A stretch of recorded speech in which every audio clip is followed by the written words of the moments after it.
నమస్తే, నేను ప్రశాంత్.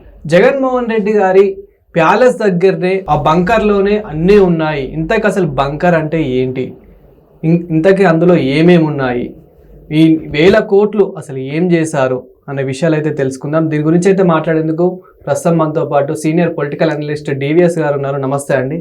నమస్తే సార్, జగన్మోహన్ రెడ్డి గారి ప్యాలెస్ దగ్గరనే బంకర్ దాచారు, ఆ బంకర్లోనే అన్నీ ఉన్నాయి అని చెప్పేసి అయితే వినిపిస్తూ ఉంది. ఇంతకు అసలు బంకర్ అంటే ఏంటి, బంకర్ వెనకాల ఎవరెవరు ఉన్నారు, అసలు ఏం జరిగింది?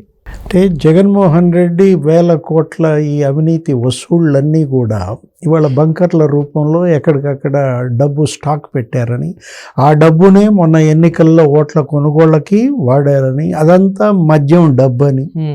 ఇప్పుడు ల్యాండ్ మార్క్ అపార్ట్మెంట్ తాడేపల్లిలో జగన్మోహన్ రెడ్డి ప్యాలెస్కి దగ్గరలో ఆ ల్యాండ్ మార్క్ అపార్ట్మెంట్లో కూడా ఏదో 312 అనే అపార్ట్మెంట్ మొత్తం అక్కడ చెవిరెడ్డి భాస్కర్ రెడ్డి దాని ఇన్ఛార్జిగా, లేకపోతే ప్రణయ్ ప్రకాష్ ఏది రామచంద్రపురం ఐఐటి విద్యార్థి, ఆ ప్రణయ్ ప్రకాష్ అంటే మొత్తం ఐఐటియన్స్ ఎవరైతే గతంలో ఐఐటీల్లో చదువుకున్నారో వాళ్ళని సెలెక్ట్ చేసి ఈ మద్యం వసూళ్ళకి ఉపయోగించడం, వాళ్ళనే మనీ హ్యాండ్లర్లుగా మనీ కొరియర్లుగా మార్చడం. ఇప్పుడు ఇలాంటి బంకర్లు ఇంకెన్ని ఉన్నాయి. ఒక బంకర్కి ఇన్ఛార్జి చెవిరెడ్డి భాస్కర్ రెడ్డి, ఆయన ఏంటి సమన్వయకర్తగా మరి ఆయనకి ఇచ్చినటువంటి 6 జిల్లాల్లో ఓట్ల కొనుగోళ్లకు వాడారని, తను అక్కడ ఎంపీగా పోటీ చేశాడు ఒంగోలు పార్లమెంటు పరిధిలో. మరి ఓట్ల కొనుగోళ్లకు వాడిన డబ్బు ఎంత, లేకపోతే ఆయన కొడుకు చెవిరెడ్డి మోహిత్ రెడ్డి అక్కడ చంద్రగిరి ఎమ్మెల్యేగా పోటీ చేశాడు, ఆ చంద్రగిరిలో వాడిన డబ్బు ఎంత, మొత్తం తుడా వాహనాలు ఏది మోహిత్ రెడ్డి తుడా చైర్మన్గా తుడా వాహనాల్లో ఈ డబ్బంతా తరలించారంటున్నారు. లేకపోతే చెవిరెడ్డి భాస్కర్ రెడ్డి ఆయన వాహనాలు వాడారని. ఇప్పుడు ప్రణయ్ ప్రకాష్ అతను ఇచ్చినట్టు వాంగ్మూలం 164 ఇవాళ మ్యాజిస్ట్రేట్ ముందు అతను చెప్పినటువంటి, అతనేంటి పారిపోమన్నారని. ఎప్పుడైతే జగన్మోహన్ రెడ్డి ఓడిపోయాడో చంద్రబాబు ప్రమాణ స్వీకారం ఆ గడువు లోపల ఫలితాలు వచ్చిన దానికి ప్రమాణ స్వీకారానికి మధ్య ఉన్నటువంటి ఆ 7 రోజుల వ్యవధిలో వీళ్ళంతా విదేశాలకి పారిపోవడం, దుబాయ్ వెళ్ళడం, తర్వాత మళ్ళా థాయిలాండ్లో దాక్కోవడం. దుబాయ్ అనేది ఏంటి, అదొక షెల్టర్ జోన్గా వీళ్ళందరికీ కూడా. రాజ్ కసిరెడ్డి మరి దుబాయ్ నుంచి వచ్చాడు, వచ్చి చెన్నైలో అక్కడి నుంచి మళ్ళీ వేరే దేశాలకు పారిపోవాలని చూస్తే అతను పట్టుకున్నారు. ఇప్పుడు రోజుకి 2 కోట్ల చొప్పున వసూలు చేశారు మద్యం డిస్టిలరీల దగ్గర. సజ్జల శ్రీధర్ రెడ్డిని ముందు పెట్టి ఎస్పీవై డిస్టిలరీస్, ఆ శ్రీధర్ రెడ్డి హైదరాబాద్లో అక్కడ ప్రముఖ హోటల్లో మీటింగులు పెట్టడం, ఈ డిస్టిలరీల యజమానులందరినీ అక్కడికి పిలిపించడం. ఫస్ట్ 12% వసూళ్ళు అన్నారు కమిషన్, ఆ తర్వాత 20%కి పెంచారు. ఆ తర్వాత అసలు వీళ్ళని తప్పించి డిస్టిలరీలన్నీ వీళ్ళు కబ్జా చేశారు. ఎస్పీవై డిస్టిలరీ మిథున్ రెడ్డి కబ్జా చేశాడని, అసలు విజయసాయి రెడ్డి వాళ్ళ అల్లుడు ఒక డిస్టిలరీ పెట్టాడని, అదాన్ డిస్టిలరీ.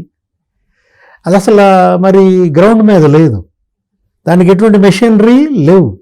పేపర్ మీద ఉన్నటువంటి అదాన్ డిస్టిలరీ ఏ విధంగా 1500-1600 కోట్ల మద్యం మరి తయారు చేసింది. అంటే ఈ మొత్తం డిస్టిలరీలు విశాఖ డిస్టిలరీ దగ్గర నుంచి వీళ్ళే కబ్జాలు చేసి, వీళ్ళేంటి వాళ్ళని పక్కకు తప్పించి సబ్లీజులకు తీసుకుని మద్యం వీళ్ళే నాసి రకం తయారు చేయడం, దాన్ని అమ్మడం, నాన్ డ్యూటీ పెయిడ్ లిక్కర్ అమ్మడం. అంటే ప్రభుత్వానికి పన్నులు ఎగ్గొట్టారు, మొత్తం ప్రభుత్వ వాటాగా వచ్చే పన్ను కూడా వీళ్ళే వసూలు చేసుకున్నటువంటి పరిస్థితుల్లో ఇలాంటి బంకర్లు ఇంకెన్ని ఉన్నాయి. అంటే ఒక సమన్వయకర్త చెవిరెడ్డి భాస్కర్ రెడ్డి 6 జిల్లాల్లో ఇంత పెద్ద ఎత్తున ఓట్లు కొన్నాడంటే 8,000 కోట్లతో గతంలో ఎన్నికలకి వాడారు. మనం చూసాం సజ్జల రామకృష్ణారెడ్డి, ఆయన కూడా సమన్వయకర్త. మరి ఆయనకు వేరే బంకర్ ఉందా? అయోధ్య రామిరెడ్డి ఆయన ఏంటి పారిశ్రామికవేత్త, ఆయన అసలు 1000 కోట్లకి అధిపతి. ఆయన మరి సమన్వయకర్తగా మరి ఆయన పరిగణాలో ఓట్ల కొనుగోళ్ళకి 8,000 కోట్లు ఖర్చు పెట్టారు.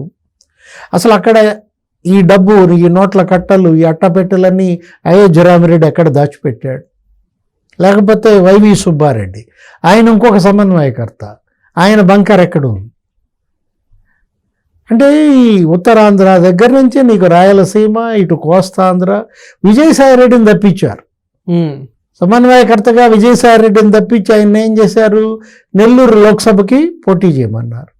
ఆ కోపమా విజయసాయి రెడ్డి ఈ వసూళ్ల నుంచి నన్ను తప్పించారు, నాకు సమన్వయకర్త బాధ్యత తొలగించారు, నన్ను మరి ఈ లావాదేవీల్లో ఇన్వాల్వ్ చేయలేదన్న కక్షతో విజయసాయి రెడ్డి మొత్తం అంతా బద్దలు కొట్టాడా? ఈ మొత్తానికి కర్త కర్మ క్రియ రాజ్ కసిరెడ్డి అన్నారు. అతనే ఏది నానక్రామ్ గూడలో లేకపోతే జర్నలిస్టుల కాలనీలో, ఇక్కడ హైదరాబాదులో వాళ్ళేంటి ఈ టిప్పర్లు లేకపోతే ఈ లారీల్లో మొత్తం ఈ నోట్లు ఈ వసూలు చేసిన ఈ కట్టల డబ్బు ధనుంజయ రెడ్డి లేకపోతే బాలాజీ గోవిందప్ప, కృష్ణమోహన్ రెడ్డి వీళ్ళ వాహనాలు ఖాళీగా వచ్చాయి ఈ బంకర్ల దగ్గరికి, లోడ్గా వెళ్ళాయి. వాటిలోకి మొత్తం ఈ అట్టపెట్టెలు లోడింగ్, ఆ లోడింగ్ బాధ్యత లోడెత్తర రమణ, ఏ సినిమాలో ఏదో సినిమాలో ఉంటుంది అనమాట, మహేష్ బాబు లోడెత్తర రమణ అనగానే ఇప్పుడు ఈ రమణలో ఎవరు, ఈ ప్రణయ్ ప్రకాష్ లేకపోతే కిరణ్ కుమార్ రెడ్డో లేకపోతే ఆ సైఫ్ అనేవాడు, వీళ్ళందరూ ఏంటి ఈ కుర్రాళ్ళంతా కూడా ఈ మొత్తం లోడింగ్ అన్లోడింగ్ బాధ్యత. అంటే ఇక్కడ ఈ బంకర్లు మనం తీసుకున్నట్లయితే గతంలో మనం చూసాం ఏంటి, ట్యాంకర్లు జగన్మోహన్ రెడ్డి ఇంట్లోకి వెళ్ళాయి. అప్పట్లో ఏదో ట్యాంకర్ వెళ్ళింది అనగానే ఏమనుకున్నారు, అది నోట్ల కట్టల ట్యాంకర్ అన్నారు. అసలు ఎక్కడ ఏ చెక్ పోస్ట్ దగ్గర ఇవి ఆగేవి కాదు. అంటే మొత్తం వీళ్ళ వాహనాలు ముందే అక్కడ చెక్ పోస్టులో ఉన్నటువంటి అధికారులకు ఆ నంబర్లు వెళ్తాయి, వాళ్ళు అప్పుడే ఎత్తేస్తారు.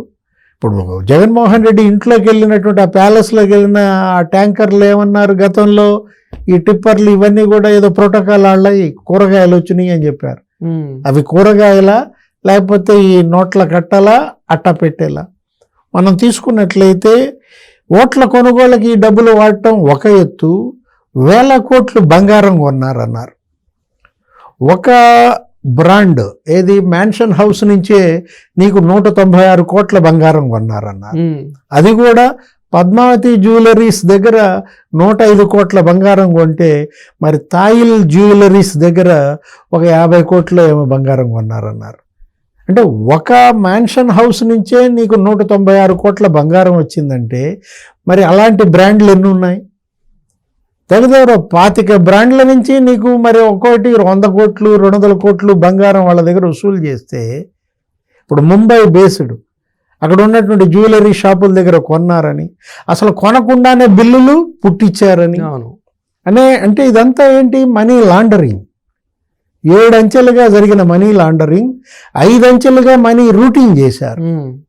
ఏది అటు హాస్పిటల్స్లో పెట్టుబడులు పెట్టారు 1000 కోట్లు, లేకపోతే అటు రియల్ ఎస్టేట్లో పెట్టుబడులు పెట్టారు 1000 కోట్లు, అటు బెంగళూరు రియల్ ఎస్టేట్, ఇటు హైదరాబాద్ రియల్ ఎస్టేట్, ఇంకా ఎన్ని రాష్ట్రాల్లో రియల్ ఎస్టేట్లో వీళ్ళ పెట్టుబడులు వెళ్ళాయి.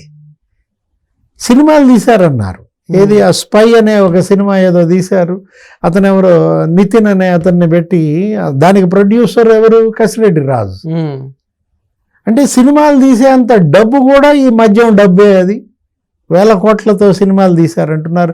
ఒక 4-5 సినిమాలకు అడ్వాన్సులు కూడా ఇచ్చారని మన మీడియాలో కథనాలు వచ్చిన నేపథ్యంలో 5 అంచెల మనీ రూటింగ్, 7 అంచెల మనీ లాండరింగ్, ఇవాళ మొత్తం వీళ్ళ యొక్క గుట్టు మట్లన్నీ కూడా స్పెషల్ ఇన్వెస్టిగేషన్ టీం దగ్గర ఉన్నప్పుడు ఇప్పుడు ఈడీ ఎంటర్ అయింది, ఎన్ఫోర్స్మెంట్ డైరెక్టరేట్. మరి అసలు అది ఐటీ ఇంతవరకు ఎందుకని ఎంటర్ కాలేదో మనకు తెలియదు, ఎందుకంటే ఇదంతా నగదు, వసూలు చేసిందంతా క్యాష్ అండ్ క్యారీ.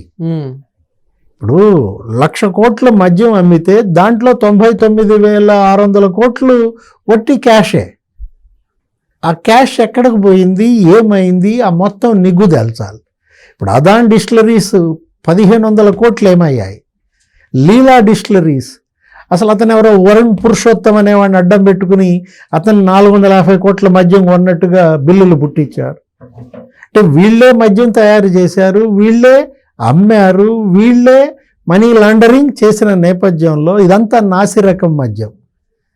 ప్రజల ఆరోగ్యం దెబ్బతింది, 30,000 మంది చచ్చిపోయారన్నారు, కొన్ని లక్షల మంది కిడ్నీస్ దెబ్బతిన్నాయి, లివర్ దెబ్బతిన్నాయి. కాబట్టి ఈ దర్యాప్తు, ఈ విచారణ, అటు సిట్ ఇటు ఈడీ ప్యారలల్గా విచారణ చేస్తూ మొత్తం దోషులందరినీ కఠినంగా శిక్షించాలి.